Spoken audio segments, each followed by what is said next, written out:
তো গুরু পূর্ণিমার দিন আমি আপনাদেরকে নিয়ে যাব শ্রীরাম ব্রহ্ম মন্দির অথবা শ্রী শ্রী কৈবল্য ধাম।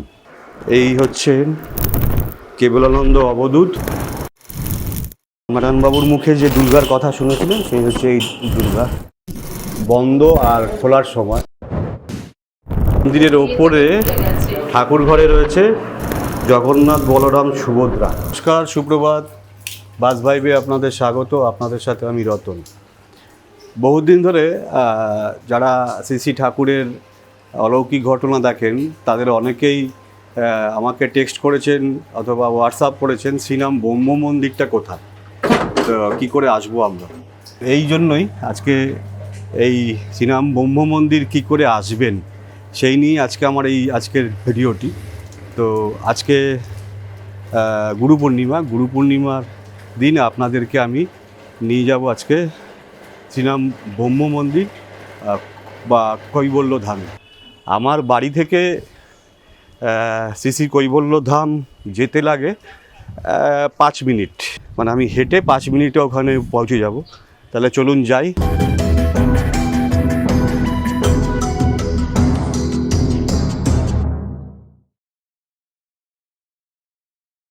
আমার বাড়ি থেকে বেরোলেই মেন রাস্তা আর কি, তো এই দিকে হচ্ছে বেলুড় স্টেশন রোড, আর আমি যাব হচ্ছে এই দিকে ডান দিকে। তো চলুন যাই। আপনারা এই শ্রীরাম ব্রহ্ম মন্দির বা শ্রী শ্রী কৈবল্যনাথ ধাম কী করে আসবেন, ভিডিওর শেষে আপনাদের আমি বলে দেবো যে কোন রাস্তা দিয়ে কোন দিক দিয়ে আসলে আপনাদের সুবিধা হবে। যখন টোটোয় করে আসবেন, টোটোয় করে আসলে এইটা হচ্ছে ষষ্ঠীতলা, মানে বেলুড় স্টেশন থেকে আপনি যখন টোটোয় করে আসছেন, এই 4 রাস্তার এটা মোড়, 4 রাস্তার মোড়ে এটা হচ্ছে ষষ্ঠীতলা ক্লাব। ষষ্ঠীতলা ক্লাব থেকে আপনাকে টোটো নিয়ে যাবে এই দিকে, অর্থাৎ ডান দিকে। মানে বেলুড় স্টেশন থেকে আপনি আসছেন, আপনাকে নিয়ে যাবে ডান দিকে এই ষষ্ঠীতলা মোড় থেকে কৈবল্যধাম আশ্রম। টোটোয় করে আপনার লাগে 2 মিনিট। আমরা চলে এসেছি শ্রী শ্রী কৈবল্যধাম আশ্রম বা শ্রীরাম ব্রহ্ম মন্দির। এই ব্রহ্ম মন্দিরের রাস্তা থেকেই ভিউটা দেখা যায়। এই বাইরে একটা পুকুর আছে, মানে ব্রহ্ম মন্দিরের যে বাউন্ডারি তার ভেতরে একটা পুকুর আছে বড়। আর ব্রহ্ম মন্দিরের গেটটা আপনাদের দেখাই। এই হচ্ছে শ্রী কৈবল্য ধাম, স্থাপিত 1952, প্রতিষ্ঠাতা শ্রী শ্রী কেবলানন্দ অবধূত। আর আপনারা যখন বালি হল থেকে বা বালি স্টেশন থেকে আসবেন, এই যে টোটোটা যেদিক থেকে আসছে ওই দিক থেকেই আপনাদেরকে বালি হল থেকে নিয়ে আসবে। চলুন আমরা ভেতরে যাই। এই হচ্ছে, এখন বৃষ্টি হয়েছে, বৃষ্টিতে খুব কাদা হয়ে থাকে এখানে। এটা বৃষ্টি যখন চলে যাবে সব এখানে শুকনো হয়ে যাবে। ঢুকেই এখানে রয়েছে হাত ধোবার জলের, খাবার জল। এদিকে এই পুকুর। এই যে খালি জায়গাটা দেখছেন আপনারা, এই খালি জায়গাতে উৎসবের সময় সব লোকজনদের বসিয়ে খাওয়ানো হয়।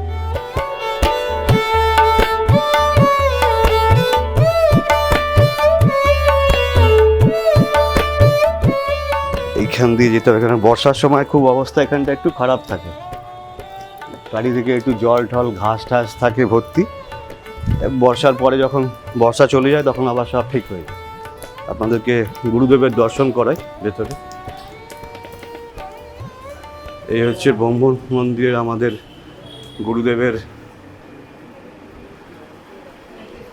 হরে কৃষ্ণ, পটচিত্র আছে আর গুরুদেবের মূর্তি এই হচ্ছে।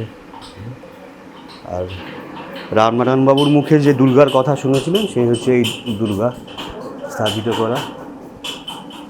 আজকে পূর্ণিমার, এখানে গুরু পূর্ণিমার কাজকর্ম হচ্ছে ওদিকে, সব রান্নাবান্না চলছে।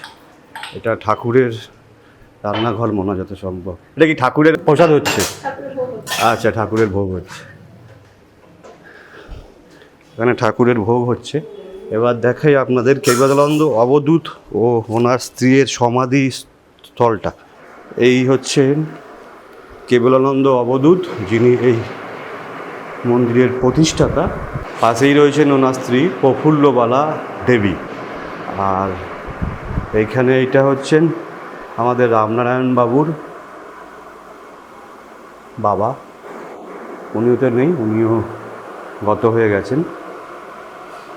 আর এখানে যত আপনারা ফটো দেখতে পাচ্ছেন, যারা ঠাকুরের ভক্তদের যারা যারা দেহত্যাগ করে চলে গেছেন, মানে পৃথিবীতে আর নেই, তাদের ফটো এখানে সবাই দিয়ে যান ভক্তের বাড়ির লোকেরা, তার আত্মার শান্তির জন্য।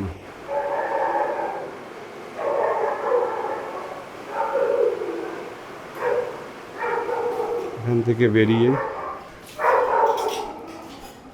মন্দিরের ওপরে ঠাকুর ঘরে রয়েছে জগন্নাথ, বলরাম, সুভদ্রা।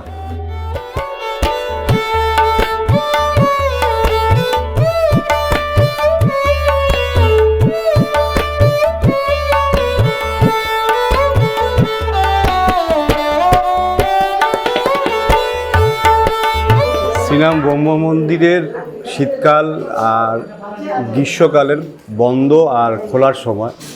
এটা হচ্ছে শ্রীরাম ব্রহ্ম মন্দিরের শীতকালে সকাল 7 ঘটিকা হইতে দুপুর 1টা পর্যন্ত, বিকেল 4টে হইতে রাত্রি 8টা পর্যন্ত, গরমকালে সকাল 6টা হইতে 1টা পর্যন্ত, বিকেলে 5 ঘটিকা হইতে রাত্রি 9টা পর্যন্ত আদেশ অনুসারে।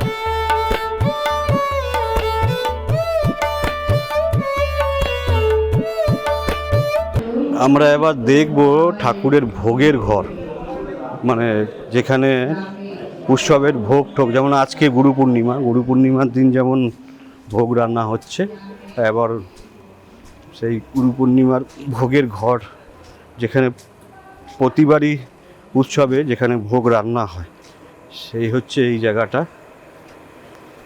এই জায়গাতে ঠাকুরের উৎসবের ভোগ রান্না হচ্ছে। এখানে সবাই রান্না করছে উৎসবের ভোগের, ঠাকুরের উৎসবের ভোগ রান্না হচ্ছে।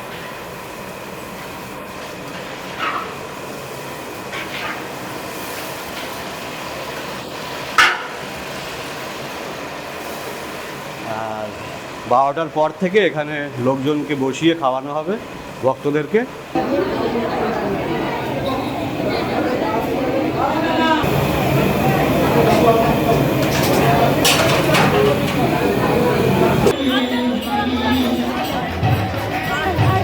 জয়রাম, আমি যখনই সময় পাই আমি ইউটিউবিতে ওনাদের ঠাকুরের লীলা সম্বন্ধে আমি শুনে খুবই আপ্লুত হই, এবং আমি নিজেও ঠাকুরের আশ্রিত, জানি না ঠাকুর আশ্রয় দিয়েছেন কিনা। তারপরে কিন্তু ইচ্ছে করে সবসময় যাতে আমি যে অবস্থায় থাকি, আমি যাতে ঠাকুরের নাম এবং ঠাকুরকে স্মরণ করা যাতে কিছুতেই না বলতে পারি।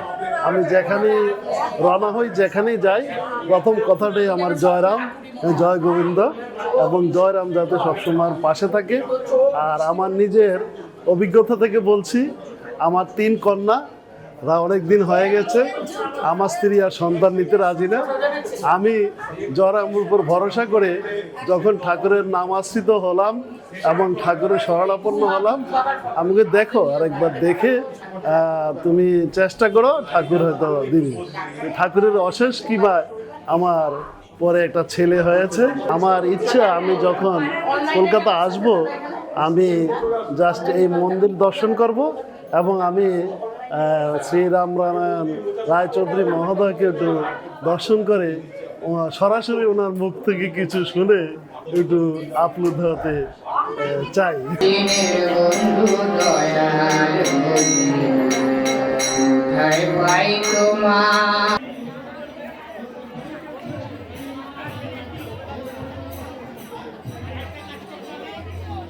এই শ্রীরাম ব্রহ্ম মন্দিরে আপনারা আসবেন কি করে? হাওড়া থেকে মেল লাইন অথবা কড লাইনে বেলুর অথবা বালি, আপনারা যে কোনো একটা স্টেশনে নামতে পারেন।